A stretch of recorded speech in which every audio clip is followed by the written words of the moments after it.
yeroo muraasaa fi guyyaa muraasa keessatti nyaatolee haala salphaa ta'een karaa salphaan mana keenya keessatti hojjannee qaama keenya fiizikaala bareedaa akkasuma furdina hamaa irraa nu ittisaa qaama keenya taa'aa harma sammalee boqoo keenya fuula keenya akka dagaagee lalisee uumama ijoollummaa keenyatti nu deebi'u keessattuu ijoolleen keenya kan mana arabaatitti miidhamanii baay'ee rakkatan carraa jireenya biyyaan ba'a. Assalaamu alaykum wa rahmatullahi wa barakaatu. Ashama harka fuula hordoftoota fi kabajamtoota Razaan Oroo jirra jirtu siniin jedha. Hordoftoota fi kabajamtoota kiyya isinirraa badee ture akkuma sagalee kiyya irratti argitanii guyyaa muraasaa qofaan naqabee haaluma kanaan dubbachuu hin dandeenye bade garuu deebi'ee dhufeen jira akkasuma galatoomaa isiniin jedha. Gaafii hedduu gaafatamaa jira keessaan jechuudha. Akkuma baratame zabiib jechuun maal jechuudha kan jedhus qabadhee isinii dhufee jira. Sammalee faayidaa akkamitti akka fayyadamnuu fi akkamiin qaama keenya fiizikaala qaama keenya yookiin taa'aa fi harma keenya kan jigee boqoo kacaccabe rakkoolee adda addaatiin hedduu wal qabsiisee isinii dhufee jira.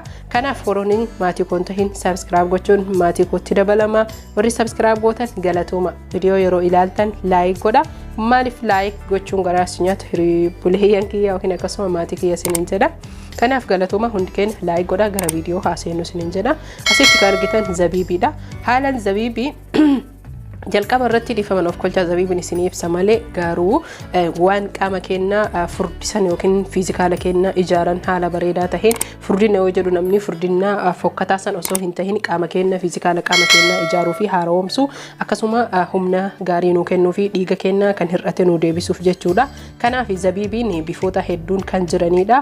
Bifa lamaan jechuudha gurraacha akkasuma mootiyyuu haala amma argitaniin bifa warqii ta'e yookiin isaa dahabii jennuuni gara keelloo jechuudha kan qophaa'udha. Tarii zabiibiin kuni qorichamoo maalidha kan jettaniin gaafii isinitti ta'uu ni mala. Asitti kan argitan inaba afaan oromootiin ammootuyyuu dhiifaman of kolchaa isiniin jedha inni irraanfadhe.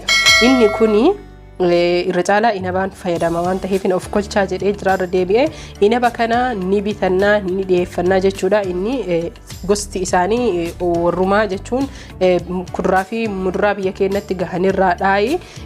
Muduraa kana mudurarraa jechuudha waan akka burtukaanaa muuzii isaanirraa jechuudha. Fakkeenyaaf isin himaa jira. Muduricha kana keessa ni fuunaa ni dhiinaa jechuudha. Yeroo dhiinuu boggoo dhiinuu bishaan ho'aan dhiinaa haala salphaa taheen dhiinee geessinee akka bakka goonu bolumaan hanga xumuraatitti kan ilaalluu fi kan wal barsiifnu kan walitti himnu taha. Kuni jalqaba irratti zabiib kan isin himaa jiru. Zabiibii yeroo hedduu suuraa nu maxxansii naan jedhaa turtanii warri manatti hojjetachuu dandeettanis ni dandeettanii akkasuma warroonni biyya arabaa keessa jirtan gaafii hedduu kan keessan gaafatamaa jiru ijoollee keenya biyya arabaa jiranidha. Eessatti argadhaa suuraa isaa maxxansii akkam jira kan jettanii fi jalqaba irratti zabiibni maddi isaa inaba akkasuma mootuyyuu inaba kana karaalee hedduun goysanii zabiibitti jijjiiran jechuudha yookiin ammootuyyuu afanii miicanii afanii dhiqanii afanii zabiibitti jijjiiran jechuudha. Kanaaf warri suuraa isaa nagaafattan eessatti arganna yoo jettan mana arabaa kamittuu hin argama. Namni tokko tokko madaamiin tiyyanaan fidduu akkasiin goota eeyyeen madaamiin tantee yoo ati adda baastee beeytee itti himte malee wannummaan jechuudha. Yaadaa fi yookiin hojjechuu chaanaala kanaatitti naka kaasi rakkoolee kana hubadheeti waan isin amma keessa jirtan keessa ture waan hin beekne isinitti fakkaatina. Gaafa yoo gaafadhee maannaan jetti maal jettee na gaafatti maal deebisu waan akkana ilaalcha kanaatu nu keessa jira inshaallahu ta'ala. Kanaafi zabiibiin dhiinee erga geessinee inaba jechuudha. Booda sanii yoo barbaanne ni afne akkaataa itti goysanii haala argitan kanaan afne aduu keessatti afuu dandeenya. Barbaannu furuna keessatti yookiin ammoo buttaa gaazii keessatti goysuu dandeenya jechuudha. Karaa salphaa taheen waan baay'ee nama dhibuu miti. Kanaaf garuu ammootu akkuma sirriitti ifa isinii tahuu fi zabiibiin kun maali jettanii na gaafattaniif ahaa jettanii akka fuduba deebitanii yaadattanii fi warri amma argitanillee garuu viidiyoon kun isinitiriin adaraa obboleeyyan keessanii sheer godhaafi. Anaaf osoo hin tahini akka isaan irraa fayyadaman. Tokkoffaa irratti zabiibiin kun ijoollee keenya kan dhiigni keessaa hir'atanii fi hir'ina hedduu qabaniif dhiigaa guutuu fi akkasuma ammootu akkuma argitan kan furuna keessatti yookiin buttaa gaazii keessatti dhiifama isiniin jedha hedduu waan qufaan qabeenya dhukkubuu fi goysuu ni dandeenya yookiin dhimmisuu ni dandeenya. namoonni tokko tokko ni beeytan jedhee yaada. Zabiibin kuni ruuza Bukhaarii keessatti illee kan dhufuu fi akkasuma mootuyyuu ruuza biriyaanii gubbatti illee kan naqnudha jechuudha yeroo hojjannu. Kanaaf isaa guyyaa biraa qabadhe kan isin dhufu taha. Akkaataa isaa obboleeyyan kiyya hedduu keessan kan nagaafataa jiranii fi akkasuma kan ibseef illee baay'eetu jira. Akkasuma maatii kiyya 11 kana maashaallah galatooma isin jaalladha isiniin jedha. Kanaaf hunda isaanii waan na dubbisanii keessan argachuu hin dandeenyeef qabadhee dhufuu dirqama godhe. Viidiyoo fayyaa yookiin furdinaa irratti wal qabsiisee jalqaba irratti isiniif dubbadhe amma kallattimaan gara viidiyoo keenya yookiin nyaata qaama keenya nu furdisan suutaan jechuu adeemsa keessa jalqaba irratti saliiqa yookiin simsimii dhiyeeffanna. Saliiqni kana afaan naannoo Harargeetitti natti fakkaate garuu an isumaan beeka simsimii immisnee xiqqoo jechuudha haala salphaa taheen qopheeffanna jechuu maankaa 3 4 5 rakkoota kan qabu haga garaan keenya nu danda'e nu nyaatu jechuudha. Kanaaf aanan itittuu yookiin ammoo zabaadii isa biyya Arabaa keessa jiru warroonni biyya Arabaa biiraa jirtan afaan biraatiin beekuu ni maltanii afaan kennan urgoo jedhama. Urgollee jedhee namoota hedduu galuu dide haa ta'u aanan itittuu akkasuma ammoo aanan itittuu jedhu ka qodatti saamsanii akkuma biyya keenyatti elmanii itichansan isinitti fakkaatiin kafa Afrikaa irraa qodaalee garagaraatiin yookiin ammoo wantoota adda addaatiin saamsamee gabarraa oolfannuudha. Isa mankaa 2 hin qosharannaa yookiin mankaa tokko ka guyyaa tokko bakka tokkotti hojjechuu ni dandeettanii.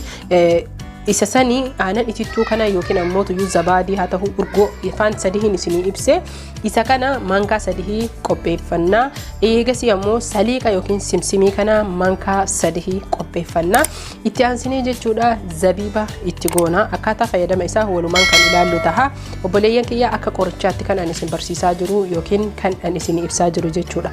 Namoonni hedduu rakkoolee garaagaraa qaban inni kuni furdina qofaaf osoo hin tahinii fayyaa hedduuf jechuudha kan nuuf oolu fi tajaajila hedduu kan irraa fayyadamnu sammalee jechuudha. Furdina qofaa miti martoo kan nurraa dhaabu warroota lafti martuun akkasuma ammoo warroota dhiinni isaanii keessaa hir'ate osoo hin beekin ijoolleen hedduu lafannaan maraa matanna bowwaafataa dhaabachuu dadhabee warri jettaniif illee fala isinii ta'a jedhee abdiin qaba inshallah ta'ala. Itti aansinee zabiiba mankaa tokkotti goona jechuudha. Zabiiba ina bareef goysinisan isini galee zabiiba ina bareef goysinisan zabiiba kana karaalee hedduun fayyadamna garuu inshallah ta'ala viidiyoo qabadhe kan isiniif dhufu akka hinifattan jedhee abdiin qaba warroonni.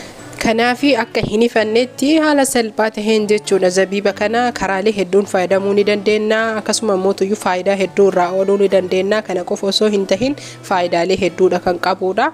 Midhaanichi harri qopheeffanne yookiin nyaanni harra qopheeffanne kun guyyaatti yeroo meeqa nyaatama kanaan jettanii fi yeroo hedduu viidiyoo keessatti ibsaa kana nu ibsiteen jirtu warri jettan yoo dogoggoree jiraadheef naaf kolchaa isiniin jedha. Kanaafi jalqaba irratti kan isin himuu qabu warroonni furdina barbaadan jechuudha. Akka taa'aa akkasuma harma boqoo keessan kan caccabeeffachuu barbaadan ciree keessan nyaattanii ciree booda mankaa tokko nyaattanii jechuudha. Akkasuma laaqana boodallee mankaa tokko yoo isinii danda'ame mankaa 2 jechuudha. Akkasuma nyaata galgalaa boodallee mankaa tokko 2 yoo isinii danda'ama tahee nyaata keessan galgalaa osoo godhattanii akkasuma aanan irra dhuydanii namoonni walumaa galatti aanan ititaa akkasuma ammoo urgoo zabaadii isaa ta'u kuni isa tokkicha garuu maqaa 3 hin kaawwameedha. Argachuu hin dandeenye zabiibaa fi saliiqa yookiin simsimii kana aanan oo'istanii walitti maytanii fayyadamuu dandeettanii. Asumaan turtii gaarii fayyaan faasiniin jira. Subscribe like share gochuun na jajjabeessa. Horaa bulaa Oromoo kiyya guutuu.